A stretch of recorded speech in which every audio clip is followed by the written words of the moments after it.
Mare of Steel by Iowaforever. Chapter 13. Princess Celestia watches the first signs of dawn cracked over the horizon. Normally she was in full control of the sun's cycle, but on days like this she allowed the sun a little more time to get into proper position before a more dramatic rising.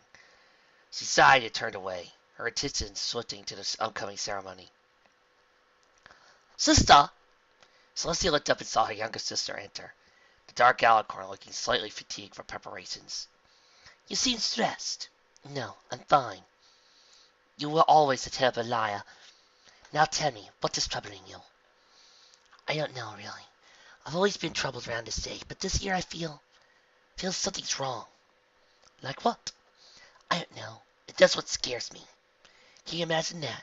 Me, goddess of the sun, and I'm scared of something I don't even know. I've been scared before. Every pony gets scared.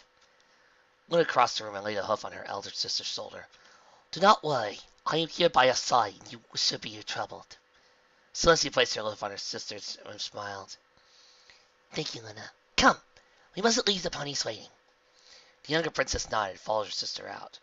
They continued down the halls before running into a familiar unicorn stallion. Blueblood, what are you doing here? Celestia asked. Oh, I feared I was a little out of sorts, and I thought I skipped the ceremony. Really? Perhaps you should check in with the infirmary and see if you are healthy. Perhaps. Well, enjoy the ceremony. Blueblood made a slight bow and left. Does it seem to you that Blueblood has become a bit more distracted than usual? Luna asked. Perhaps. Maybe I should speak to him on this matter.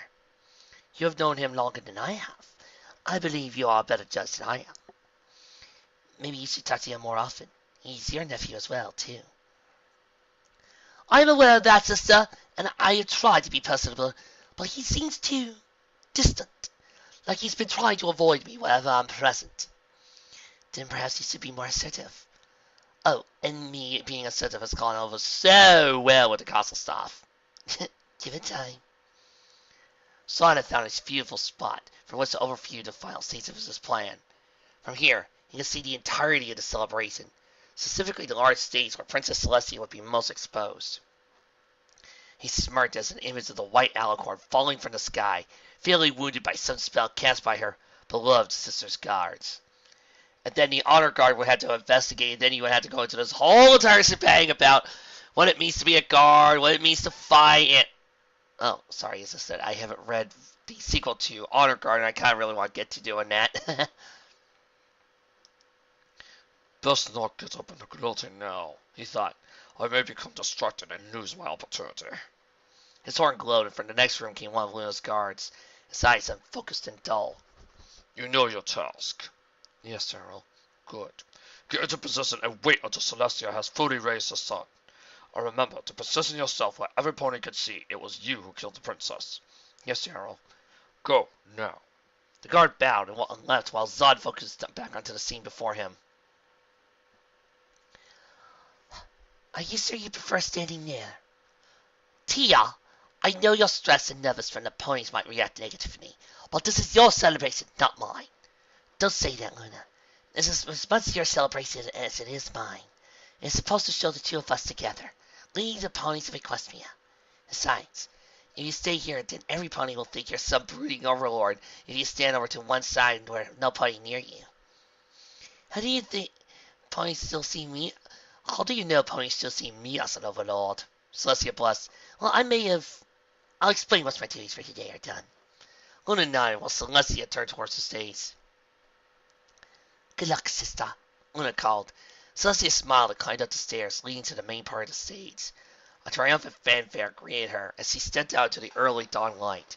Her powers were such that she could have seen the other ponies as clear as day, but doing so usually put a strain on her magic, as she needed her magic to lift the sun. She smiled at them, several of the more enthusiastic onlookers cheering at her presence. Then she turned her head skyward and took off, her horn alight with yellow magic as the sun rose behind her. While she ascended, she noticed a commotion among the crowd. Curious, she opened one eye and spotted one of her sister's guards, stumbling his way through the crowd, his horn aglow with magic. Once the guard broke through the crowd, he lowered his head and launched the spell right at the princess. The next few seconds seemed to go in slow motion. The spell flew towards Princess Celestia. The Sun Princess's magic, too focused on racing the sun for her to construct a suitable barrier to deflect the spell. Out of the corner of her eyes, you could see Luna and several other guards rushing toward her, but a quick calculation told her that he would not be able to reach her before the spell struck. Darn those zebras! Oh, shoot. Big Mac's not in that group, is he?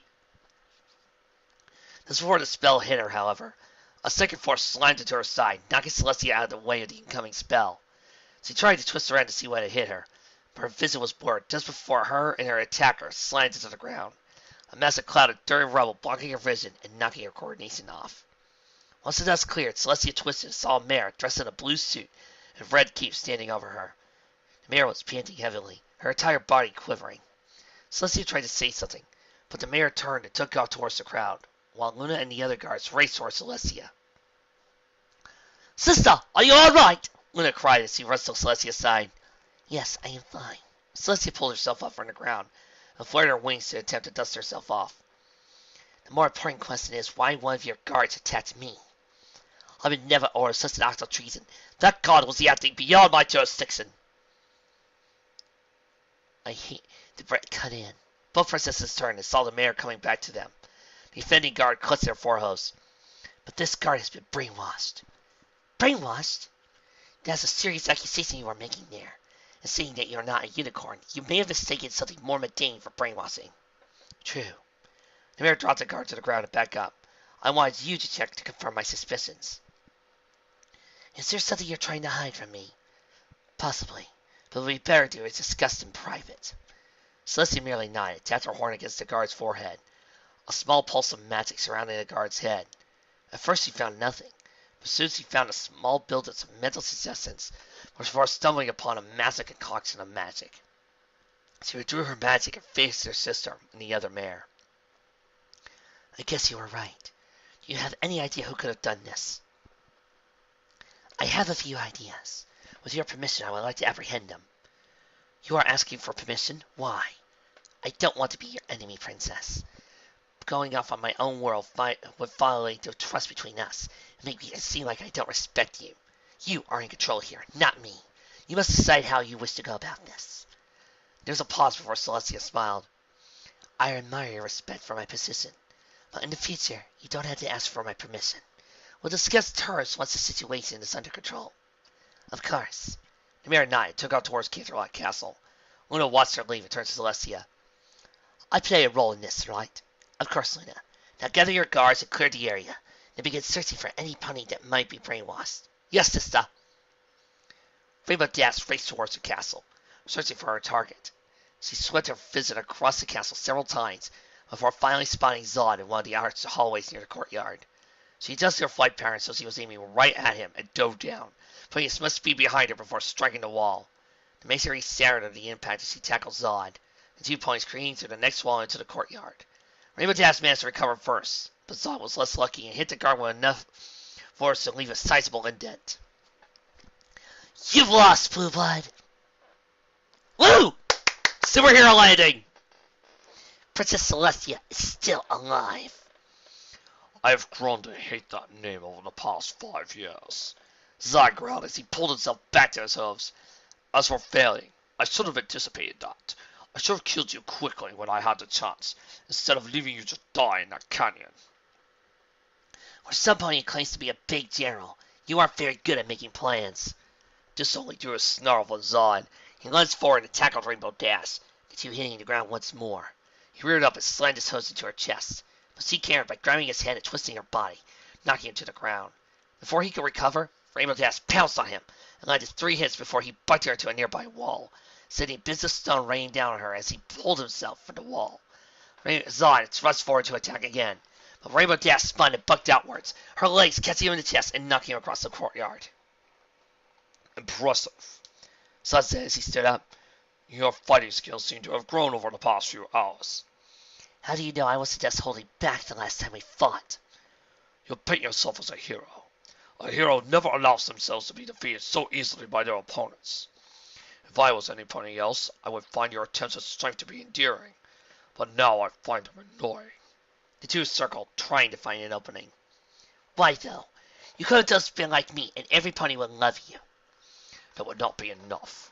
You don't know what it's like to really be a leader, to have hundreds of ponies obeying your every command, while you would go about with your full stress of game. Every stallion Mare would kneel before Zod! Sensing an opening, Rainbow Dash lunged forward, but Zod caught her with a punch in the face. All of this just so you could get respect? Respect, honor, things that a pony like you would never be able to understand. Things that your father stole from me. Now, I am just fulfilling my oath. Your oath? Zod responded by kicking Rainbow Dash in the side, but she rolled with a strike and got back to her hooves. Before your father imprisoned me, I swore that he would one day bow down before me. Seeing as he's dead, I suppose with his heir would do just fine. Rainbow Dash swung with her right hoof, but he intercepted the attack and hit her in the face. As he staggered back, Zod rushed toward her and hit her 2 more times, bringing her to the ground. You will kneel before me, daughter of Jor-El. Even if it takes me my entire life and all my strength, you will kneel! Zod swung at Rainbow's head, but she caught his hoof and stopped the attack cold. I'll only kneel before 2 ponies, she snarled, and you're not one of them. With a cry, she twisted around and slammed Zod into the ground. She hoisted him up and punched him again, the force knocking him through the next wall into Celestia's throne room. She saw through a hole in the wall and knocked him over, before hitting him several times in the face, the last strike drawing a small stream of blood. Zod pushed her away and backed up to the other side of the room, trying to put as much distance between him and Rainbow Dash as possible. Rainbow would have gone after him, but she knows he was standing between 2 very large pillars. Please don't be mad at me for this, Princess, she thought. 2 red beams shot from her eyes and struck the first pillar, slicing clean through it. The next pillar suffered a similar fate, splitting in half as soon as her fizzing ceased. Without support, the ceiling collapsed on top of Zod, burying him under a pile of rubble. Rainbow Dash took a moment to catch her breath, landing and flaring her wings to release some of the pent-up energy. She did not have to wait for long, for the rubble pile began to shake as Zod pulled himself out, pieces of shattered stones falling to the floor. Do you really think you're capable of killing me? Insert Mare of Steel joke here. What? I'm not going to do all the gags for you. No, I just needed to take a moment to gather myself. Zod snorted and leapt at Rainbow Dash from the rubble, but she sidestepped his attack and took off again.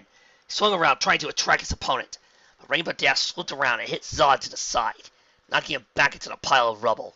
She rushed in again and headbutted him in the chest, pinning him to the ground. Surrender now, she said. What? Surrender. You've been defeated. I don't want to hurt you or have our fight hurt any other ponies. You can't be serious. What? Here you are, claiming victory, and you ask for something as salt to surrender, when you have a chance of killing me. I'm not like you. I won't take any pony's life, no matter how much I may want to. Surrender now, and maybe someday you and I could work together to restore a bit of your honor. Do you think it would be that easy? That you can forgive me just like that? I really don't want to keep fighting you, and I'll do anything to try and settle whatever score you have between me and my family. There was a pause before Zod shoved Rainbow Dash off, pulling himself from the rubble. No, never. I will never submit myself to you. He lowered his head as his horn began to glow with white energy. A low whine building up as more and more magical power was put into the spell. What are you doing? Silly girl, if your father had any intelligence at all, then he would have taught you what happens when a unicorn overloads his magic. Bouvlet smirked as his horn glowed brighter. If I cannot defeat you, your death and the deaths of everybody in Continent will be just as satisfying. You can't. I can stop this! She raced forward and tackled Zod. When his spell was unaffected by her attack, she tried hitting him again, but still the spell would not be cut out. Try all you want, but I have total control of my magic. Even your strongest attacks cannot break my concentration. Rainbow Dash tried to attack again, but Zod struck back and knocked her down. You have lost, daughter of Jor-El, and your strength has failed you. Now watch as Catalot dies. No, I haven't lost yet. Celestia and the guards were evacuating everybody as quickly as possible. No small task considering the number of ponies present. Some were even more scarce than others, with a small stampede breaking out in the southern half of the square once the guards began evacuations. Celestia remained to keep order, and a large group of guards surrounding her in case somebody else tried to attack her in the confusion. Not far away, a small ball of purple light materialized. The ball grew in size before dissipating, depositing 5 points on the trampled grass. Ugh. Okay, girls, Twilight said, dusting herself off. That was the last of my magic reserves, so I won't be able to cast any spell really complex. We won't need them because Sassy's an awesome superhero and is already being at the bad guys, Biggie said, bouncing over her usual energy. What's this about Rainbow Dash and superheroes? The five turned and saw Princess Celestia walking toward them.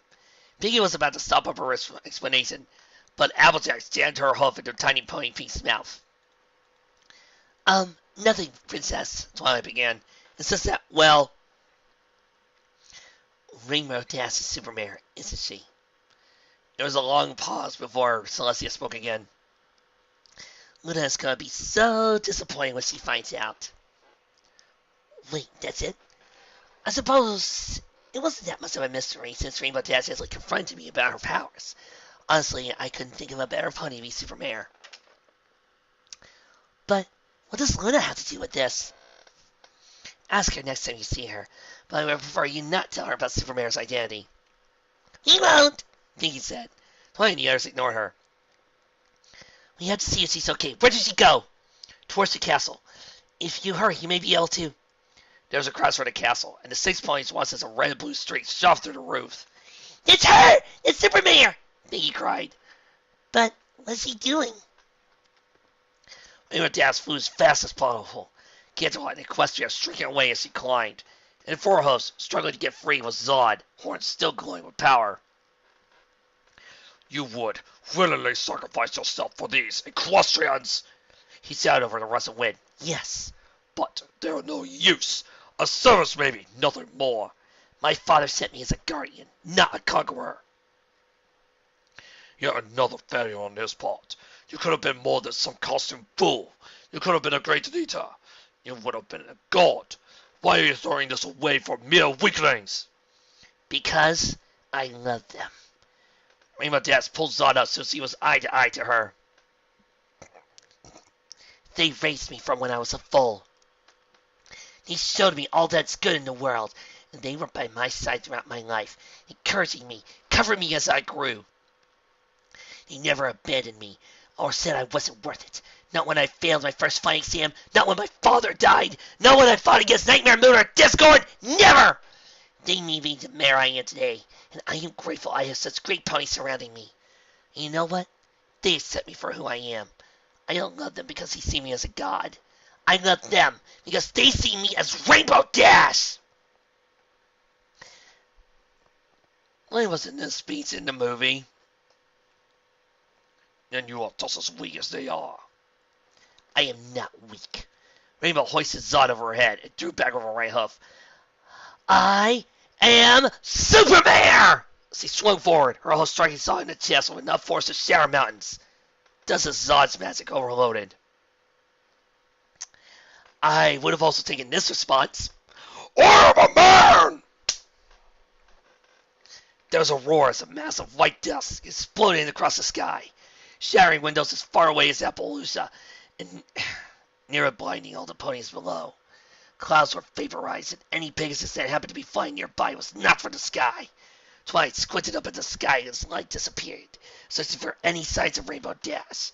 Part of her mind hoped to see the Pegasus slip by, her cape flaring, a cocky smile across her face. But every second that went by, a little of her hope died. What happened? I believe that whoever Rainbow Dash was fighting, they may have overloaded their magic. But she gets to find that, right? Pinky asked. I don't know. I'm sorry, but it's been so long since I've known a Kryptonian. I've forgotten most of their abilities. But she can't be dead, Pinky said. She's a hero. She just can't die. Wait, I see something! Twilight shouted, pointing up to the sky. It was hard to spot, but a small black speck was falling down from the center of the explosion. As it fell, it slowly began to take more of a defined shape. Twilight gasped as he saw Rainbow Dash tumble from the sky, her wings and limbs limp. That's Rainbow. Princess! Princess Celestia raised her horn, but Rainbow Dash falling too fast. The Pegasus hit the ground with a loud crash. A loud dirt pulverized the rain grass down to nearby ponies, and the twilight and the others raced forward, heedless of the rain debris. Rainbow Dash was in a bad way. Her limbs tangled up in her cape, and her face and mane and tail bit blackened from the explosion. She was still breathing only just. Her body twisted slightly as magic arced off her. Oh no, Dassy! Pinky leapt into the pit, cradling Rainbow Dash when she landed. Guys, Rainbow Dash said, her voice barely audible. Don't worry, Rainbow. Twilight said as she slid down the side of the crater. We'll get you some help. You're gonna be okay. Alright? Guys, I did it. Rainbow Dash smiled before passing out, the rest of her body growing limp and cold. No, you can't be. Pinky pulled Rainbow Dash closer. Jessie, please, wake up. She can't be dead, Applejack said, shaking her head. She's a strong pony. She can't. She's not waking up, Pinky said, her mane fully deflating and colors fading. She needs to wake up. Jessie, when will you wake up? When will you wake up? Pinky looked down at the crater and screamed. Somebody please help. She won't wake up. Won't somebody please help? I tried to lift her out of the crater. This Celestia could help her. She could help. A soft lavender glow emitted from Twilight's horn. 5 ponies lifted their fallen friend from the rubble. Chapter 14. The 5 ponies into the hallways of the hospital, not moving, not speaking. Pinkie Pie and Fluttershy sat in one corner, the 2 of them crying over their friend's fate. Across from them sat Applejack, with her head pulled down over her eyes, while Rarity and Twilight exchanged looks of concern with each other. They sat for several moments before the doctor opened the door leading to Rainbow Dash's room. Is she okay? Well, she's stable. As far as we can tell, she's been knocked unconscious, and there's no way to tell when she may wake up. But she'll live, right? Like I said, we don't know when she'll wake up, or if she'll wake up at all. The best we can do is wait and let her rest. You may see her if you like, but I must ask you to be quiet. The doctor walked off, leaving the 5 friends alone once more. Elzar pushed her hat back on her head and tossed across the floor, Pinky and Fluttershy following behind her. Rainbow Dash was on the bed, her face covered in bandages. Twilight had managed to remove her cape and suit before any pony had noticed. The outfit was sitting in a small box near the floor. Various machines monitored Rainbow Dash's condition. Various beeps and clicks drowning out the Pegasus's breathing. She was silently, but otherwise did not react as the others entered. Twilight, Fluttershy asked, what happens when a pony is caught in? Whenever Rainbow Dash is caught in? I don't know, Twilight said. No pony has ever survived a magical overload, especially not on this level. If I ever overused my magic, I would feel burnt out for a few hours, but... She'll wake up, Pinky muttered, not even looking at her friends. She has to wake up. They stood in silence, unsure how to proceed. There was a sound of footsteps at the door. Excuse me. This is Rainbow Dash's room, right? The 5 turned and saw a Pegasus mare with pink fur and gray mane. I've never been good with hospitals, and I think I might have gotten lost. Yes. This is our room. Who are you? I'm Firefly. Rainbow Dash is my daughter. Oh, she never really talked about you. She was like that when she was younger, Fluttershy said. She never talked much about her personal life. Yeah, that was partially my fault. I tried not to have her say who I was. That way no pony would treat her differently. Firefly stumbled a little and looked past the 5. How is she? We don't know. Twilight said, hugging her head. The doctors don't know if she'll ever wake up again. Firefly's wings drooped as she went to the floor. If you don't mind, she said after a few moments of silence, I'd like to spend some time with her, alone. Twilight looked towards her friends and nodded. The 5 made their way out. As they were gone, Firefly slowly approached the bed and sat down. Placing a hoof on her daughter's foreleg while she was seated. I remember once, when you were 3 and your father and I took you to Ponyville for a picnic. You were so happy to be on the ground. You had that little smile. The one that always made me laugh. We found a nice hill where you could look over the town, and you were still so happy. You ran around, taking after bugs and little animals. You were happy, I was happy, and your father was happy. Then you tripped and fell down a hill. You screamed, No matter how hard I try, I will never forget that scream. You were scared at night. I think you may have been in pain, but now I'm not sure. I was terrified. I didn't really know about your powers and thought you had hurt yourself. You cried harder than that day than any other days in your life. I cried too, but you were fine. I guess. Seeing you scared Kurt, we connected somehow. We had each other and that's what mattered. Then, your father died. Just couldn't recover no matter what they did. See him lying there, his chest collapsing in on itself. He was in so much pain. That's all he talked about was pain. I couldn't take it. I wanted to die with him, but I couldn't. And there were you, young and confused, and it hurt you too. It hurt both of us, I guess. I guess we had each other. We had each other. But now, here you are, and here I am, and I am no one. You're all I have left, Rainbow. The Wonderbolts proceeds of being their trainer, even my closest friends. Nothing compares to you. And here you are, lying unconscious in. I'm scared, Rainbow. I'm scared. I can't lose you too. I can't. Unable to hold back, she hung her head and cried, tears staining the hospital seats. Please, don't go. Her mind drifted into the darkness. Images of her flight flashed through her. Each impact strike crossing her further into the void. She tried to struggle back, but every moment drove her deeper and deeper into her thoughts. Don't go. Don't go. The voice of her mother called. Rainbow reached upward, but continued to fall. Her mother's voice fading into nothingness as she fell. I can't go, she muttered.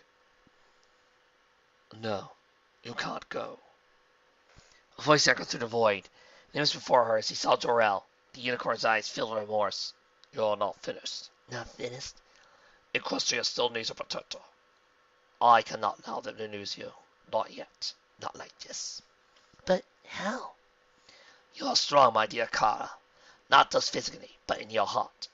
You're one of the strongest ponies I've ever met. And I know that you can save yourself. Use the strength to pull yourself in, and then you will be home. Your time has not come. Not yet, my daughter. Not yet. Not yet. Firefly stopped crying and looked up. What? Not yet. Rainbow? Rainbow's eyes slowly flared open, her head turning towards the source of the sound. Mom? Rainbow just could not respond before Firefly wrapped her forelegs around Das, squeezing her daughter tight against her. Tears streamed down Firefly's face, staining the hospital gown Rainbow was wearing. Oh, Rainbow, you had me so worried. Hey, at least I can say I've been pulling up now. Oh, my filth here is terrible. Just rest, Rainbow. Everything's gonna be better. Rainbow nodded, shifted around a little, trying to find a comfortable spot to sleep. She did not get long, for Twilight and the others had entered the room to see what commotion was. Rainbow's alive! Piggy screamed, rushing over to Rainbow and giving the Pegasus the biggest hug she could mask. Piggy, you're choking me! Oh, sorry, Jessie. Are you gonna be alright? Piggy broke off what I was about to say, but first I cut her off. Oh, Rainbow, you were so worried. Hey, I'm getting better, I guess. Is there anything we can do for you, darling? Murdy said. Please, let us know. I will, right now. I'd like to get some sleep, if you don't mind. Of course, Sugar gave Elsac gave Rainbow a poke. You just get up and get out of here as soon as you can. Okay, see you guys later. Five said their goodbyes and left, talking to themselves in a hushed tone as to not disturb Rainbow. Firefly was the last to leave, lingering by the door before speaking. Rainbow, promise me you'll be more careful. I'll try, Mom. High above Equestria, way out of observation, a ship hung in space. A pony in command of the ship watched several screens, trying to pick up as much information about the planet as possible. Probably the most interesting one was replaying a fight between two ponies, a tan mare and a white unicorn. Interesting, he said, replaying the fight sequence once more. It seems that the Kryptonian dead survive. This changes a few things. Well, at least he was able to remove one pony. She will cause trouble. He turned to another screen, flipping through profiles of several important Equestrian politicians. Before I confront her, I need more allies. A few weeks passed. The attack on Canterlot was old news, and ponies were content to leave it at that. Rainbow Dash returned to Ponyville, happy to leave Canterlot behind and rejoin her friends. While the public was so interested in Canterlot, they were still searching for a super bear, Subsist told her to have to catch her and study her powers. Iris really wanted to congratulate her for defending Equestria. Feelings that cults of all ages scanned the sky constantly for her, venerating her on a level usually reserved for princesses. Superman sires were reported almost daily, but most turned out to be falsified to drum up excitement. Rainbow was content to leave it at that for now. She stood atop of the mountain where she and her friends had defeated the dragon. The wind lashed there, causing her kite to flare across the sky as she watched, scanning the country for trouble. She took in a breath and closed her eyes, opening all her senses of the world. Dad made a wise choice when he sent me here, she said, opening her eyes. Equestria, my home. These ponies left me, and I loved them. He helped me, guided me. Now it's my turn to help them. There's so much more I can do to help them. She spotted something outside Ponyville. Caramel and his mare friend were having a picnic, but a couple of diamond dogs were sneaking up on them. Equestria needed a protector, and I'll have to answer the call. Supermare said before taking off and racing towards Ponyville, flying into the sky and smiling at the camera.